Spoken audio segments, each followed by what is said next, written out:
बिस्मिल्लाहिर्रहमानिर्रहीम जज़ल्लाहु सय्यिदना व मौलाना मुहम्मदन सल्लल्लाहु अलैहि वसल्लम व अलहु। अभी पाकिस्तान में जो हालिया सैलाब की सूरत हाल है उसमें जितने भी लोग मुतासर हुए हैं, मेरी दुआ है कि अल्लाह ताला उन पे अपना ख़ास करम करे। और एक वो भी शख्स था कि जब पानी आया तो उसने अपने जो जानवर थे उनकी रस्सियाँ खोल दी। ये है जुल्म की इंतहा कि उसने अपने जानवरों की रस्सियाँ खोली और उनको छोड़ दिया और कहा कि अगर ये जानवर मेरे होंगे तो मुझे दोबारा मिल जाएंगे। उसका अकीदा तो पक्का है लेकिन हमारा पक्का नहीं है। कोलंबिया, सबसे ज़्यादा दुनिया में बारिशें जो है ना वो मुल्क कोलंबिया में होती हैं, लेकिन उधर कभी सैलाब नहीं आया। और बांग्लादेश का तीसरा नंबर है, ना ही बांग्लादेश में कभी सैलाब आया।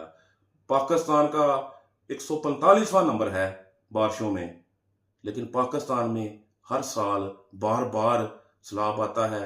इसकी क्या वजह है? इस बारे में ज़रूर सोचें कि पाकिस्तान में क्यों सैलाब आता है। आप सबको पता है, ज़रूर सोचना इस बारे में। अस्सलाम वालेकुम।